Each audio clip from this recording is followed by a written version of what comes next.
重磅消息，在菲律宾宿务召开的第48届亚细安峰会上，新加坡总理黄循财发出了非常明确的警告，全球经济的剧烈波动已经不再是偶发事件，而是我们必须面对的动荡新常态。外部的干扰与冲击已经成为国际地缘经济秩序的固有组成部分。面对这种系统性的供应链崩溃，亚细安不能再抱有任何侥幸心理。黄总理强调，应对这种截然不同且干扰不断的世界，亚细安唯一的出路，就是用最快的速度推进区域一体化，从根本上重构集体的能源安全与供应链韧性。那么，在这场被称为区域生存实验场的峰会上，亚细安11国领导人到底拿出了什么自救方案？过去我们谈到亚细安一体化，很多人首先想到的就是减免关税。确实，原有的亚细安货物贸易协定已经成功消除了内部 99% 的关税细目。但2026年的现实证明，当外部危机砸下来的时候，单纯的零关税根本无法保护区域经济。黄循财总理在峰会上极力呼吁各国尽快落实升级版的协定。这次升级最核心的逻辑是亚细安从追求效率的一体化，彻底转向了追求韧性的一体化。新协议引入了非常强硬的危机保障机制，成员国之间达成了不实施出口限制的相互保证。这意味着在突发危机期间，无论是粮食、能源还是药品等生命线物资，各国都必须保持市场开放，不能再像过去那样一遇到短缺就立刻封锁边境。同时，针对占亚细安企业总数超过 97% 的中小微企业，新协议设立了专属章节，推出了全区域自我认证机制，企业不需要再耗费时间等待政府发放繁琐的原产地证书，直接根据简化规则自行声明就能享受优惠。这不仅打通了边境的实物单据延误，更直接为企业降低了大约 20% 的合规行政支出。这种制度性的防御城墙正在为东南亚保住经济的毛细血管。但要真正抵御这场风暴，仅靠贸易协定还远远不够。说到能源安全，亚细安其实早在1986年就签署了石油安全协议。协议规定，当一个国家面临严重缺口时，其他国家要在商业基础上提供援助。但黄总理在会上直言不讳地指出，这个应急分享机制在历史上从来没有真正启动过。原因很简单，到了2026年，当所有国家都是能源净进口国，而且都面临巨大的国内通胀压力时，没有任何一个政府敢把宝贵的燃料转让给邻国。印尼经济部长已经确认，亚细安正在探讨建立具有约束力的区域战略石油储备，作为最后的防线。但相比于石油，电力互联才是亚细安实现能源主权的终极武器。目前，亚细安电网的建设已经进入了工程学政治阶段。泰国、马来西亚和新加坡的电力一体化项目已经成功实现了200兆瓦的水电跨国贸易。这个试验证明，利用东南亚大陆丰富的水电资源，完全可以对冲海岛国家对化石燃料的过度依赖。现在更具挑战性的是汶莱、印尼、马来西亚和菲律宾正在研究的跨海电缆建设。为了打破资金瓶颈，亚洲发展银行在峰会期间宣布了一项700亿美元的巨额计划，将能源与数字网络捆绑，大幅提升了这些基础设施项目的商业银行投资价值。这场电网互联的生死竞速，不仅是为了点亮7亿人的生活，更是为了在化石燃料断供时保住区域的工业命脉。能源危机带来的连锁反应，正在迅速向另一个致命领域蔓延，那就是粮食。霍尔木兹海峡的封锁不仅切断了石油，也直接干扰了化肥和尿素的跨境流动。东南亚有近 30% 的化肥依赖中东供应。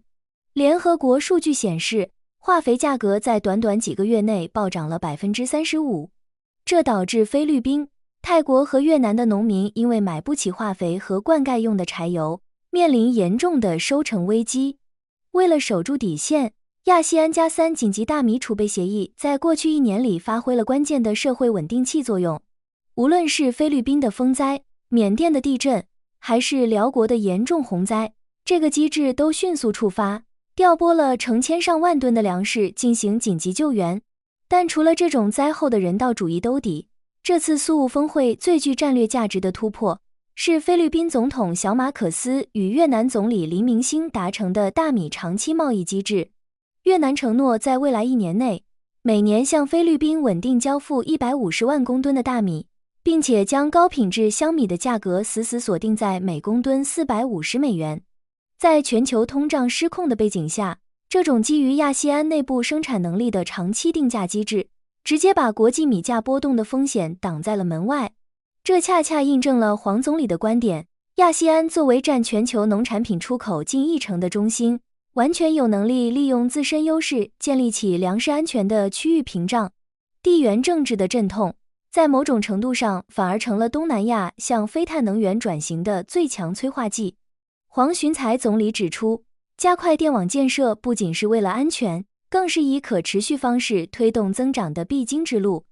在危机面前，亚细安的初创企业界展现出了惊人的技术自救意识。在2026年东京举行的挑战赛上，马来西亚的 Carbotech 公司拿下了总冠军。他们研发的光合作用增强技术，可以在不增加化肥投入的情况下提高农作物产量，这完美切中了当前肥料与粮食双重短缺的痛点。柬埔寨的 AgroAgape 则通过将咖啡壳、稻壳等农业废弃物转化为生物碳，既改良了受损的土壤，又产生了高价值的碳信用额度。同时，泰国也启动了全球初创枢纽计划，疯狂吸引国际资本进入气候技术领域。除此之外，预计在年底前签署的亚细安数字经济框架协议，将为整个区域释放高达2万亿美元的增长潜力。数字化的普及不仅能大幅提高跨境贸易的效率，更能在能源短缺时期，通过智能管理系统把每一度电的效益压榨到极致。当然，所有这些经济和技术上的突围，都必须建立在一个稳定的政治盘面上。苏务峰会不仅是在处理外部危机，更是一个修补内部裂痕的关键窗口。在菲律宾的斡旋下，泰国总理安廷与柬埔寨总理洪马奈举行了罕见的面对面会晤，重新启动了高层对话，有效避免了边境摩擦继续消耗区域的抗风险能力。在缅甸问题上，亚细安依然坚守底线，拒绝承认军政府首脑的合法地位，只允许非政治代表出席。这种坚持虽然在短期内拖慢了某些共识的达成，但却死死守住了亚细安作为规则导向组织的底线公信力。更具历史意义的是，峰会签署了自2007年以来的首次宪章修正案，也就是苏务议定书，为东帝汶的全面融入铺平了道路。面对中东危机的连锁反应，亚细安领导人已经彻底清醒，过度依赖单一的能源源头或安全保证者，风险太高。新成立的地缘经济任务组标志着亚细安正在从一个单纯的经济集团进化为一个具备战略自主权的政治经济共同体，全面升级与全球多方的经贸平衡。5月的这场苏务峰会标志着东南亚正式进入了一个以防御性一体化为核心的新阶段。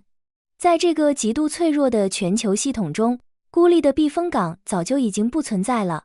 过去的区域整合是为了追求繁荣，而现在，无论是升级版贸易协定的危机条款，加速互联的跨国电网，还是石油共享机制，都是为了在极端风暴中保住东南亚经济的根本。亚细安正在用实际的工程落地，撕掉过去只有声明没有行动的标签。菲律宾和越南的大米长约，新加坡的精准财政干预，以及700亿美元的基础设施注入，都证明了这一点。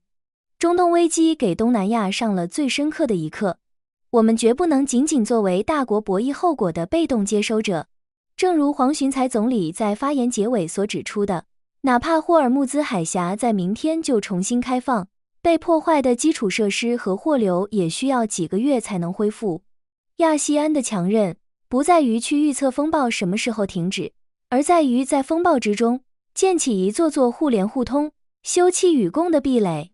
在这个动荡的新常态下，加快一体化已经不再是一个选项，而是亚细安唯一的生存法则。如果你也认同亚细安的战略转型，或者对东南亚未来的经济走向有自己的判断，欢迎在评论区留下你的看法。